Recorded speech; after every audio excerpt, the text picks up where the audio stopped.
Leftist media admits that wealthy elites are most affected by mass deportations. I'm laughing because it's obvious. The wealthy elites, they want the cheap labor. They don't want to pay money for minimum wage for maids and things like that. They want the cheap labor. This is why they are the most upset about what's going on with Donald Trump deporting all these illegal immigrants, because that's the help. That's the help for them. Of course they would be upset.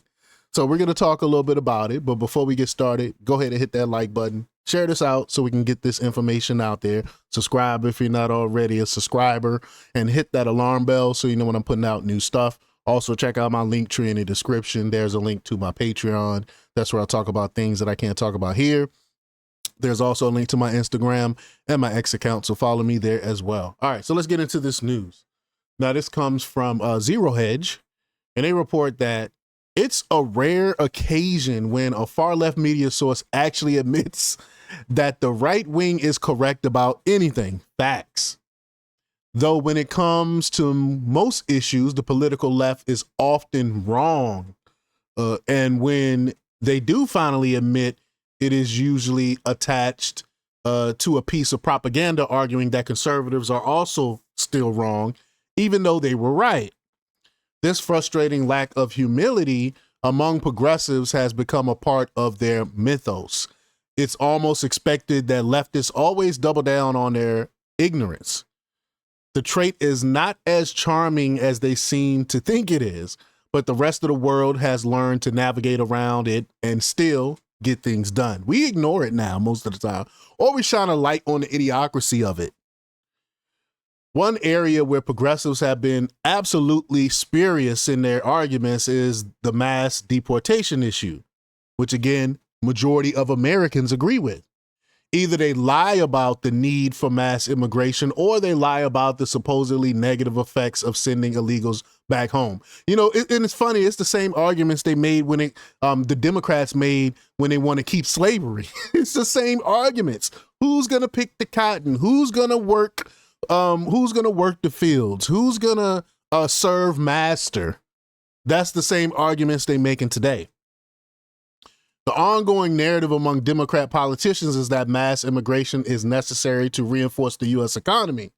They claim that without migrants, legal and illegal, the system will essentially collapse as labor shortages cripple agriculture, manufacturing, housing, construction, and basic services. Again, the same arguments Democrat had during the Civil War, the fight for slavery.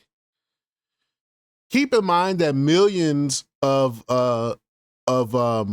migrants have self-deported since Trump took office. Border encounters have plunged by 95%, and hundreds of thousands of illegals have been deported. Over 2 million illegals total in the past 250 years. Remember when Biden said it couldn't be done?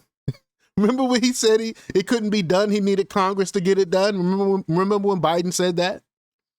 Yet there has been no disruption of services or agriculture, and many companies that once hired illegals for 30% less wages are now forced to hire American workers and pay a fair wage.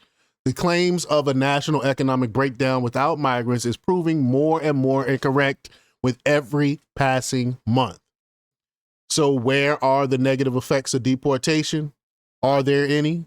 Politico, using Washington, D.C. as a microcosm, admits that wealthy elites are the most affected group when it comes to the loss of migrant labor.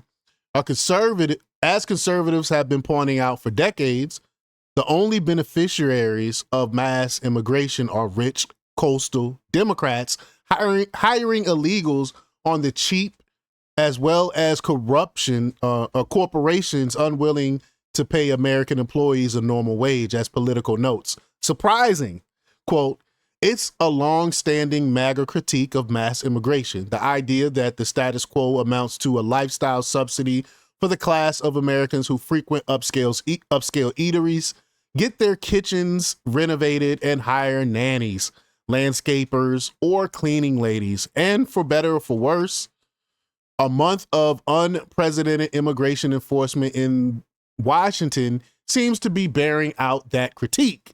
However, catastrophic the impact on target capital area immigrants has been, the highest profile local economic impact of the blitz so far has been on restaurants, food delivery services, home improvement contractors, even moving companies, precisely the industries that cater to the capital's elites.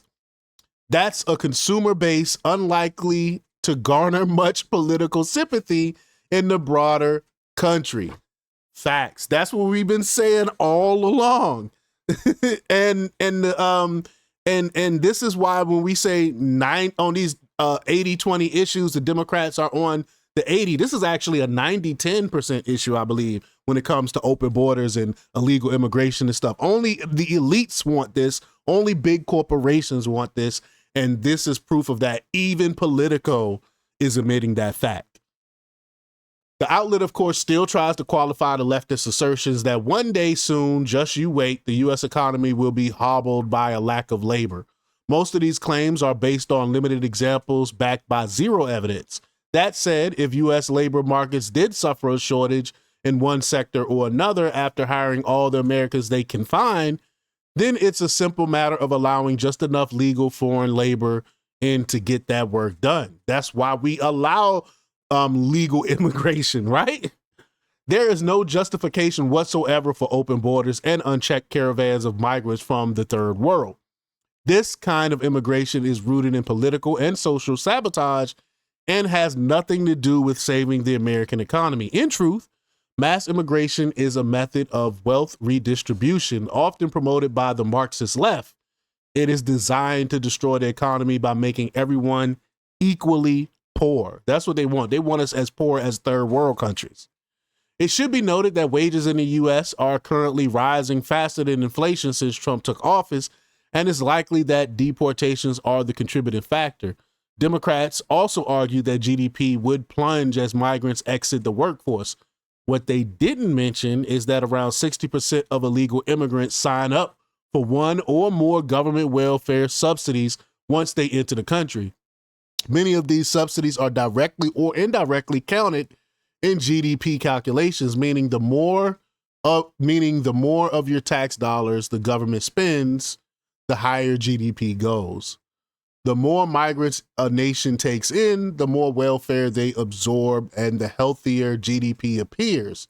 But it's all a facade paid by for legal citizens.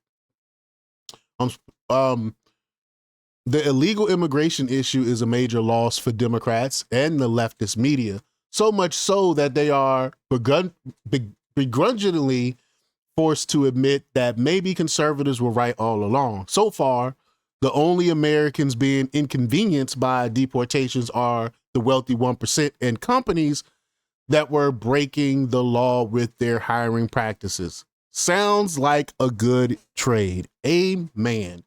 Amen. But y'all let me know what y'all think about this. Leave y'all comments down below. Like, share, and subscribe. And check out jjthepsychotherapist.com for the latest in news. Until next time, peace.